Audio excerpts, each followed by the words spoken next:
Hey, what's happening, guys? It is March 20th, 2023. I had to think about that for a second. A friend of mine recently said hindsight in our conversation. He's like, Jamie, hindsight is 2020. Hindsight is 2020. And where that came from is, he's actually a few weeks older than me, not even 2 weeks older than me. And he's been one of my very closest friends for almost 40 years. I've known him since middle school. And we were talking about our kids and the economy, and we were talking about God. We were talking about a lot of different things, investments. And we catch up, I don't know, maybe once or twice a month. And we were talking about real estate. He lives down in Florida now, in Destin, over by Destin. And before the pandemic, he had offered me a lot. He had bought two pieces of property. One he was going to live on, then he was going to build. He's like, you can build if you want to live next door to us. Have a summer home or a winter home. And at the time, it just wasn't good timing. I had a lot going on. I can't remember if it was. I think it was before the pandemic. Pretty sure. But at that time, I just wasn't really in the mindset for that. So I passed. He offered to me a couple times, maybe 3 times. I want to say 2 or 3 times. So we passed. That piece of property is over by Destin, Florida. Is maybe a half a mile. Just about a half a mile from the beach. Well, I can tell you, today, that property that he offered me for, I want to say $275 for the piece of land. I mean, granted, that didn't include the building and clearing and all that stuff. But now that's what he offered it for, $275. It's now worth probably close to $1 million. This was only 3 or 4 years ago. Hindsight is 2020. Looking back, if I could look behind me, I could see everything perfectly. Like looking back now, I could say, oh, it's a no-brainer. Of course I want to get that. 2020 vision is perfect. I know exactly what's going to happen because I'm looking in the rearview mirror, so to speak. I already know what's behind me. I already know what's played out. Versus when you look ahead, there is no guarantees. There's only probabilities and hopes and possibilities. That's what hindsight 2020 means to me. And there's lots of opportunities that come across our path. Some will work out, some won't. I'm sure the person that had the opportunity to buy Apple stock when it was very, very cheap 30 or 40 years ago might kick themselves now saying, oh, remember, I could have bought it. If I could only go back and buy that stock, I would refinance my house, my mortgage, everything to get that as many shares as I could of that property, of that stock. I'd buy all the shares I could. Today I'd be a millionaire or more. Of course, looking back, you certainly could have. If you knew that Apple was going to be the biggest thing, that's like if you thought, I don't know, I'm trying to think of a company that's gone out of business like Radio Shack, like, man, if I bought all my stocks in Radio Shack, it was going to be the biggest thing, and it goes out of business. Well, then it didn't work out. So I think that's why diversity is kind of good, where you kind of have a little bit here, some work out, some don't, some are home runs. It's like watching a sports game where you see a player make a mistake, whatever the sport is, and they go, oh, what's wrong with that guy? Why did she do that? Why did he do that? They could have did this, or they should have did that, because you have a great vision at home from your chair, in your living room, with all the cameras showing you all the different angles and everything that's happening. Or if you're at the sports bar, whatever the case is, and you're able to see everything. Well, that player that's in the game doesn't. They're doing the best that they can with the skill set they have and in the moment, and they might miss some stuff. So you may miss some opportunities or some things that may happen along the way that you're going to miss out. But the point of this hindsight is 2020 conversation is because there are going to be people along your life that are going to give you information. Some of them are going to serve it up to you because they care about you and they love you and you're very valuable to them, versus you're like a stranger that maybe they don't care as much about, right? Some people care just as much about strangers. But if you are my son or my daughter, or one of my sons or one of my daughters, one of my dear friends that are very close to me, I may be more inclined, I mean, it's just human nature, I'm being honest, to where I'd be like, hey, hey, listen, come here, let me tell you something. Don't do this or that. Now, you may not listen to me, but if I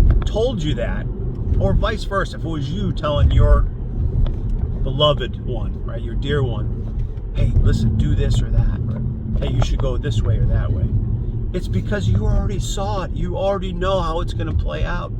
You know how the story ends, or the story goes, or the way it's most likely going to go. You ever hear that other saying that goes, I know how this is going to end. I know where this is going. It usually happens because that person has seen it happen. They've experienced it. If somebody is a tradesman and they are a builder and they see somebody build something wrong, they go, oh, I know how that's going to play out. I know what's going to happen there, because they know that they built the structure with the wrong material, or they didn't build it right, and it's not going to pass, some certain standards by the inspector, or it may fail. The property, like certain things, may not pass an inspection, or they may not just hold up. They may break, or the other day there was a property. My neighbors, I have two contractor neighbors, and one of them we were watching this house being built literally across the street. And hey, what do you think about that? And he goes, they're using this wood. It's like particle board. It looks like they press wood all together. Because I'd never use that, because the quality is just cheap, and eventually it collects moisture. And he goes, I can't tell you how many times I've had to replace rot down by the bottom of the foundation, because it gets moist, and we have to go in and tear it all out. So, I mean, these people have experienced that, and they can see it coming. Now, granted, that may not happen for 10 or 20 years or so, if at all. But there's certain things that are going to happen that are going to happen because of that, because you have the information and or the experience, right? Or both things. So if your parents or sibling or spouse or anybody, a boss, a co-worker, somebody is giving you information, you should pay attention and maybe consider that, regardless of your ego and what you think you know or don't know, you can put it aside and say, let me consider, this person has given me a warning or an insight that maybe I don't have. Maybe I don't know. You don't have to admit it. Maybe you could consider it and just think about it in your process of making a decision. Now, looking back, I wish, and wishes unfortunately don't come true, at least the kind where you can say, I wish I could go back and change something. You can't. That's not going to happen. I can change it for you. I might be able to give you some input and say, look, if you buy this piece of land or property in this area, there's a good chance it could go up in value. I don't know, it's going to go up double or triple the value in just a couple years. That was kind of a different variety of ingredients that caused that recipe to be a big success, meaning like where the property's value went up so drastically. The pandemic, people wanting to move, be close to the water, remote workers, all those kind of things. But beachfront property or close to that is desirable, right, anywhere, and that goes up in value. So now I'm looking at that same area because I have somebody there that I trust, that I've known for decades, that I feel that I can trust, and that I know there. So if I were to buy a piece of property down in Destin, Florida, in that area, I'm not going to go live there. At least I have no plans to go live there. But I certainly could go and vacation there. I certainly could go spend a couple weeks and with the family and see somebody I know and care about as well as their family. And in that same time frame that I'm there, enjoy the ocean, enjoy the environment. And then when I'm not there, when I'm not living there that week or month, I can rent it out. It's a very good area for short-term rental or mid-term rental, at least short-term rental. The B&B, VRBO and Airbnb, all that kind of stuff. Very, very desirable area, for that. So it would basically at least pay some or all of that expense to do it, and that makes sense. So it's irrelevant to like, I'm not going to do that now today, but I am actively looking for a piece of property there, but I got to pay. But 5-10 years from now, when I'm in my 50s or 60s, or if you go beyond that, God willing, I live that long, and it'll still be a good investment. And there's things like that happen where if we just take a minute and look at our resources, sometimes there's a way to do things that may not be as easy. Like it's when it's not like an easy thing to do, a lot of times we just go, forget it. It's just not. It's not the right time. It's not in the cards right now. Is it? Is it really not in the cards, or are you just making an excuse to say no? Are you are you finding the easy way out instead of saying, let me see if I can solve this?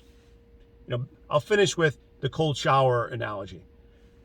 Cold showers are a couple of the guys at work, because I talk about it a lot, or be like, hey man, I've been trying that because you've been talking about it. I thought, let me see if Jamie could do it. Let me see if I could do it. And they're like, man, I hate it. I don't like doing it. I don't either. I don't ever go to one and say, man, this is awesome. I haven't yet. But I'm like, I think it's really good for you from everything I'm reading and all the information I have. So I do it. It's very uncomfortable. There's been not one time yet in these past few months where I've just jumped in the cold water and went, woo, this is awesome. I see people smiling and laughing. I'm not. I'm like, oh man, I don't want to do it. But every time I do it, I'm always glad I did it afterwards. I feel better, and I feel like I accomplished something other than just having cold water on me. There's some benefits to that. So I keep doing it. So there's some things that we have to do in life that are uncomfortable, and there's some good results on the other side of that discomfort. So if it's an investment thing, sometimes we buy things, impetuously. We make impulsive decisions. We don't think it out. And other times we quickly dismiss opportunities because it's just easier to say, nah, I'm going to pass. And we run away from it. So these are things to consider if they're in front of you today. I don't know if that's what's happening. This may be something where right now you're going, actually, I've got a couple of those situations in front of me where I'm considering. Hey, I hope this helps, because that is something I face a couple times a year, a couple times a month, that I have these type of things that happen where I'm like, oh, should I do this? Maybe I should put a little more thought into it. Can I find a way to make this work? Because a lot of the things that I've done in my life that were uncomfortable, but I thought could be beneficial, that I muscled through, so to speak. I found the way to do it, and it wasn't easy. A lot of times I look back and go, man, I'm glad I did that. That really worked out really well. Wasn't easy, right? But it worked out great. All right, that's all I have today. I don't have any stock stuff to go over. I just wanted to talk about something that I was talking about with a dear friend of mine. Okay? I'll see you guys tomorrow. Have a good one.